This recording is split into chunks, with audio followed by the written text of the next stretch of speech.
Assalamualaikum warahmatullahi wabarakatuh.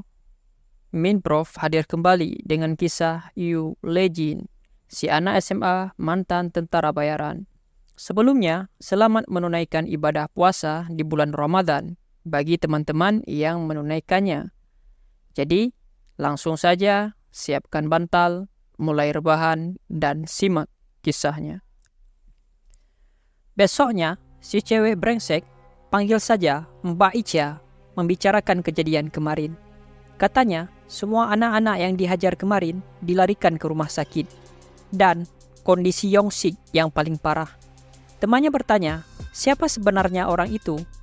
Ica berkata, sepertinya yang kemarin itu bukan siswa sekolah mereka. Dia sudah mencarinya, tapi tidak ketemu. Saat ini, Jinwoo memegang ponselnya. Tapi dia mendengar pembicaraan teman sekelasnya. Hari ini mereka semua hanya membicarakan pembantaian geng Yongsik. Tapi wajar saja, pria yang kemarin menghabisi orang sebanyak itu sendirian. Jinwoo bertanya-tanya, siapa sebenarnya pria itu? Tiba-tiba, seseorang memanggil namanya. Jinwoo kaget mendengar suara itu. Dia memalingkan kepala dan menemukan kakaknya di pintu kelas. Melihat Cha Seoha di kelas mereka, seketika seluruh kelas jadi heboh. Bahkan si Ica menganga tak percaya melihat itu. Semuanya bergerombol dan mulai memvideokan Seoha. Seoha tak terlalu peduli. Dia mendekati adiknya dan bertanya, apa Jinwoo mau terus-menerus mengabaikan teleponnya? Jinwoo jadi salah tingkah. Dia dengan panik bertanya, kenapa kakaknya datang ke sekolahnya? Mendengar itu, Ica jadi bingung. Barusan, Jinwoo memanggil Cha Seoha kakak. Dia tak percaya ini. Cha Seoha ternyata kakaknya Cha Jinwoo. Seoha lalu berkata, karena adiknya terus mengabaikan teleponnya, jadi dia datang langsung. Jinwoo berdiri mematung di tempatnya. Seoha kemudian menyuruh adiknya mengambil tas dan pergi bersamanya. Jinwoo yang bingung balik bertanya, namun Seoha memasang wajah mengerikan dan kembali menyuruh adiknya mengambil tas. Jinwoo tak bisa membantah, dia segera membereskan barang-barangnya. Seoha kemudian menatap Ica lalu berkata, dia sudah menonton video mereka, khususnya si Ica yang membuli adiknya. Walaupun tidak terlibat langsung, tapi Ica memanfaatkan anak-anak laki-laki lain dan memerintahkan mereka sesuka hatinya. Ekspresi Ica berubah, dia jadi gelisah. Seoha melanjutkan, dia tak akan tinggal diam, dia akan melayangkan ratusan tuntutan pada mereka semua. Meski sepertinya hukum yang dijatuhkan untuk mereka mungkin lemah, tapi orang-orang pasti akan tahu kalau mereka melakukan perbuatan seperti ini. Ica panik mendengar Seoha, sedangkan anak-anak yang lain tertegun mengetahui itu. Seoha lalu berbalik pergi dan mengajak adiknya mengikutinya. Jinwoo bergegas mengikuti dari belakang. Di luar, semakin banyak orang yang melihat mereka berdua. Dia berlari mengejar kakaknya dan bertanya apa yang mau kakaknya lakukan. Tapi Seoha balik bertanya, Jinwoo masih penasaran apa yang kakaknya lakukan. Bagaimana jika nanti di internet muncul omongan tidak baik atau kakaknya mendapat hate comment lagi gara-gara dirinya? Seoha berhenti dan bertanya kenapa hal itu bisa terjadi. Jinwoo menanggapinya karena dia mengalami pembulian di sekolah. Tidak ada baiknya jika hal seperti itu diketahui kakaknya. Seoha berbalik dengan tegas, dia bertanya, apa Jinwoo melakukan kesalahan? Yang melakukan kesalahan itu para pembuli, bukan dirinya. Seoha tidak peduli meski dia menderita karena muncul gosip kalau adiknya mengalami pembulian seperti itu. Karena itu, Jinwoo tidak boleh berpikir seperti itu. Apa dia mengerti? Jinwoo perlahan menangis lalu mengiyakan kakaknya. Namun, perhatian Seoha teralihkan saat dia melihat Legend di antara kerumunan siswa di sana. Tapi, Legend langsung berbalik dan pergi dari sana. Keesokan hari, Legend kembali bersekolah seperti biasa. Begitu dia duduk di kursinya, Jaehyung dan Hyukjin langsung menghampirinya, mengatakan kalau mereka rindu Cha Seoha. Jaehyung juga menyuruh Lee-jin menghubungi Seo-ha dan mengajaknya bermain game bersama. Hyuk-jin membalas, mungkin saja Seo-ha sibuk. Tapi ternyata dia juga menyuruh Lee-jin untuk mencoba. Yuna yang memperhatikan mereka terlihat bingung. Sekjo yang melihat Yuna berkata, sepertinya Lee-jin bertugas mengawal Cha Seo-ha saat mereka pergi ke Amerika. Tapi Yuna sudah tahu itu. Semalam, dia berbincang dengan kakaknya. Ji mendengar kalau Yuna memiliki beberapa hal yang harus dilakukannya di Amerika. Sekarang, Yuna sudah tahu kalau tidak mudah belajar tentang bisnis perusahaan. Yuna hanya diam. Dia terlihat kesal. Ji menggodanya. Katanya Yuna juga dapat pacar di Amerika. Tapi Yuna langsung membantahnya. Ji melanjutkan. Katanya kali ini anak itu juga kembali ke Korea. Dan pihaknya ingin Yuna yang bertanggung jawab untuk menyambutnya. Mengingat itu, Yuna tiba-tiba jadi emosi. Sekjo yang melihat tidak bisa berkata apa-apa. Yuna lalu bangun dari kursinya dan pergi ke meja Lee-jin. Jae-hyung, Hyuk-jin, dan Lee-jin keheranan melihat Yuna yang tiba-tiba menghampiri mereka. Dia berkata ada yang ingin dia bicarakan dengan Lee-jin. Apa mereka bisa meninggalkan mereka berdua sebentar? Tapi Jae-hyung menolak. Dia malas. Kenapa juga dia harus melakukan itu? Tapi tatapan tajam dari Yuna membuat mereka takut dan segera pergi dari sana. Setelah mereka pergi, Yuna kembali tersenyum dan bertanya, apa hari ini Lee-jin ada waktu luang? Lee-jin langsung menjawab, tidak ada. Dia sudah berjanji akan berbelanja dengan Dayun selesai sekolah. Awalnya, Yuna merasa kecewa. Tapi setelah mendengar nama Dayun, Yuna kembali bertanya, apa dia boleh ikut? Nanti dia akan minta izin pada Dayun. Lee-jin balik menatap Yuna tanpa menjawabnya. Sepulang sekolah, terlihat Yuna dan Dayun sedang berbelanja bersama. Sekjo dan Lee-jin juga ada di sana. Sekjo lalu menanyakan keadaan Lee-jin. Dia dengar Lee-jin sibuk, padahal kondisi tubuhnya sedang tidak bagus. Lee-jin hanya mengiyakannya. Sekjo juga bertanya, apa Lee-jin juga mengawal Seo-ha? Dan Lee-jin kembali mengiyakan itu. Sekjo lanjut bertanya, apa Lee-jin juga bertemu artis lain? Dan Lee-jin mengatakan tidak. Dia hanya melakukan pengawalan sebentar. Sekjo melanjutkan, apa ada kemungkinan Lee-jin akan ditugaskan mengawal Cha Seo-ha ke depannya? Lee-jin berkata sulit untuk menilai itu.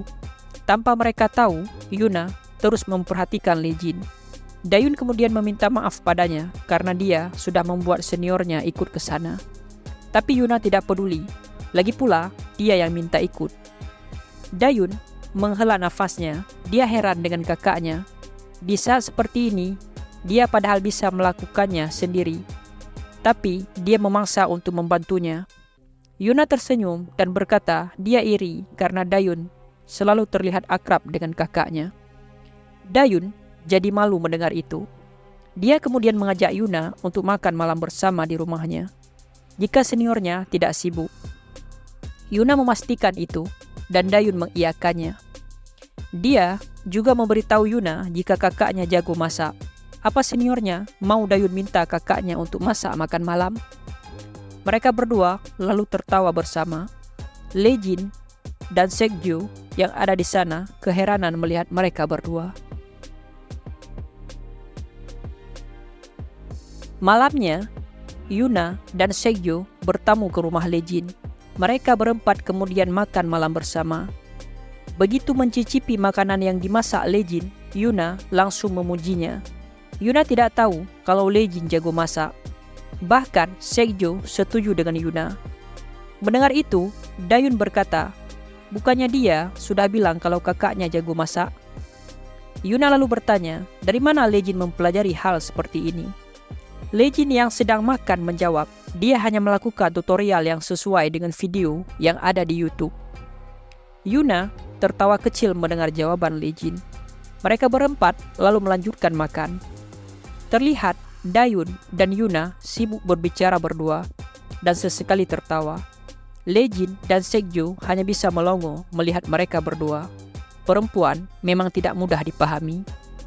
Setelah makan, Yuna berkata dia sangat menikmati makanannya, tapi matanya teralihkan saat melihat Lejin membereskan piring di meja. Dengan sigap, Yuna mengajukan dirinya untuk cuci piring. Dayun tersenyum. Dia keberatan jika seniornya yang mencuci piring. Dia akan melakukannya. Jadi, Yuna bisa duduk saja. Tapi Yuna tidak menyerah. Dia segera mengikat rambutnya dan bersikeras ingin melakukannya. Segyo sampai dibuat heran dengan kelakuan Yuna. Dayun lalu terpaksa menuruti seniornya. Kemudian, Lejin dan Yuna pergi ke wastafel. Yuna mengambil celemek dan memakainya, namun dia kesulitan mengikatnya. Melihat itu, Lejin segera membantu Yuna. Tanpa dia sadari, wajah Yuna jadi memerah. Lejin lalu mengatakan jika dia juga akan membantunya. Yuna melirik pria di sampingnya, lalu tersenyum. Segyo yang melihat kedekatan mereka berdua dari belakang juga ikut tersenyum. Besoknya, Ketua Tim 3 mengadakan rapat bersama tim pengawal. Hari ini, SW Group kedatangan tamu VIP. Ketua tim menunjukkan gambarnya. Namanya adalah Loins Ballet. Dia anak ketiga dari Ballet Group. Dia datang ke sini dalam rangka kerjasama antara Ballet Group dan SW Group.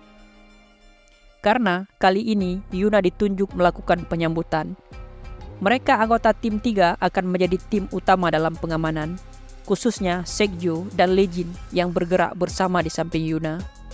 Ketua tim mengingatkan mereka berdua harus sangat waspada. Setelah mendengar penjelasan ketua tim, semuanya langsung bersiap, lalu berangkat sesuai tugas mereka. Yuna, Lejin, dan Segyo dan beberapa pengawal lain pergi ke bandara untuk menyambut kedatangan tamu SW. Begitu sampai, Loins menyapa Yuna lalu memeluknya. Yuna kaget dan refleks mundur. Dia merasa tidak nyaman. Kenapa Loins harus melakukan itu di depan Lejin? Yuna takut Lejin akan salah paham. Namun, Loins heran melihatnya. Kenapa Yuna merasa malu? Dia melihat ke sekitar dan bertanya, apa karena ada banyak orang yang memperhatikan mereka berdua? Kenapa Yuna harus memikirkan apa yang pengawal pikirkan?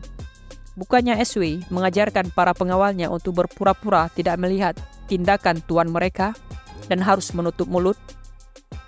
Segyo dan yang lain merasa tersinggung mendengar itu, tapi mereka diam saja. Yuna lalu mengajak Loins pergi dari sana dan Loins mengiyakannya. Mereka lalu pergi ke restoran. Di sana, Loins bertanya apa Yuna sudah memikirkan baik-baik tawarannya. Tangan Yuna tiba-tiba terhenti. Dia tidak bisa menanggapi itu. Loins kembali mendesak Yuna bertunangan dengannya. Lagi pula, itu bukan tawaran yang buruk untuk Yuna. Tapi Yuna tidak ingin membahasnya.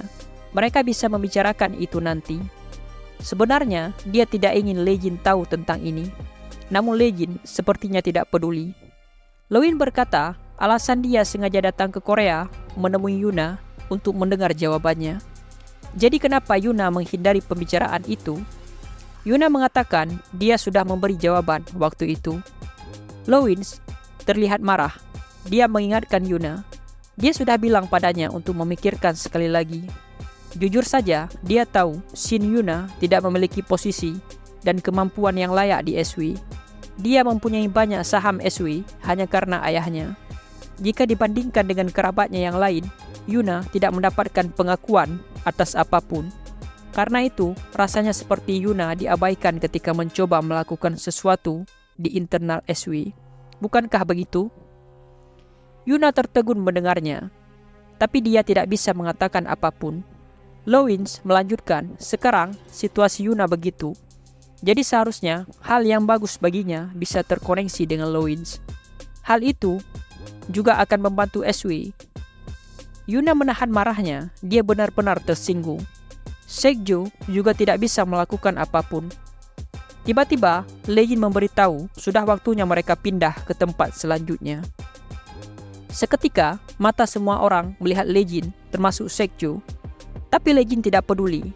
Dia melanjutkan, jika ingin sampai tepat waktu di tempat selanjutnya, mereka harus pergi sekarang. Yuna awalnya heran, tapi kemudian dia tersenyum dan mengiyakannya. Dan sekarang Lawins yang kelihatan marah. Dengan kesal, dia bertanya, apa SW mendidik pengawalnya seperti ini?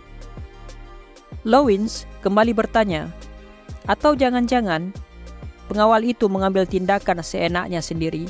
Suasananya kini jadi tegang. Semuanya saling bertatapan, tapi Yuna menengahi, mengatakan jika dia yang meminta pengawalnya untuk melakukan itu. Karena ini penyambutan penting, jadi tidak boleh ada masalah dalam jadwalnya. Lawins akhirnya membiarkan kejadian itu. Namun kemudian, dia meminta Yuna agar menyuruh pengawalnya menunggu di luar. Dia ingin mereka berdua berbicara sebentar. Yuna bingung mendengar permintaan Lawins. Melihat Yuna sedikit khawatir, Lawins meyakinkannya. Yuna lalu menyuruh Sekju dan Lejin meninggalkannya sebentar. Tapi Sekju masih berdiri, membuat Yuna terpaksa meyakinkan mereka. Akhirnya mereka berdua keluar dari sana. Bersamaan dengan mereka, Lawins juga menyuruh pengawalnya keluar. Sampai hanya tinggal dia dan Yuna. Lawins langsung memulai. Dia bertanya alasan Yuna menolak tawarannya, apa gara-gara anak itu. Yuna tidak mengerti. Lawins menjelaskan maksudnya adalah pengawal yang barusan itu. Sontak, Yuna jadi marah. Apa yang tiba-tiba Lawins katakan? Lawins menenangkannya, lagi pula dia bukan laki-laki berpikiran sempit yang akan marah karena hal seperti itu. Tidak masalah walau Yuna bertemu dengan pengawal itu. Bahkan setelah dia bertunangan dengannya, Yuna boleh bertemu dengan si pengawal sebanyak yang dia mau. Lawins melanjutkan, Yuna masih pelajar dan juga orang-orang seperti mereka tidak menikah karena cinta. Jadi, Yuna bisa menemui pengawal itu sesuka hatinya. Yuna kaget mendengarnya. Setelah mengatakan semua itu, Lawins bangun dan berkata, hari ini dia terlalu lelah karena perbedaan waktu. Jadi jadwalnya akan ditunda sampai besok. Dia juga tidak mood untuk melanjutkan jadwal. Dia mengingatkan Yuna agar menjawabnya sebelum dia kembali. Lawins lalu pergi meninggalkan Yuna yang kebingungan. Di luar, saat melewati Lejin, Lawins menepuk bahunya dan memperingatkan Lejin. Dia harus tahu diri. Malam itu, Yuna menemui kakaknya. Jie menanyakan tentang jadwal yang telah direncanakan. Kenapa Yuna tidak menyelesaikannya? Jie mengingatkan Yuna, Lawins penanggung jawab proyek yang mereka lakukan bersama kali ini. Dan jadwal itu adalah penyambutan untuk orang penting. Jadi, apa yang akan Yuna lakukan jika hal seperti itu pun tidak bisa dia lakukan dengan benar? Yuna menanggapinya, Lawins lah yang membatalkan secara sepihak. Tapi dia menyesal setelah mengatakannya. Jie lalu berkata, Yuna pasti sudah tahu kalau dia tidak suka padanya. Bukan hal yang mengherankan bahwa semua anggota keluarga SW Group hubungannya tidak baik.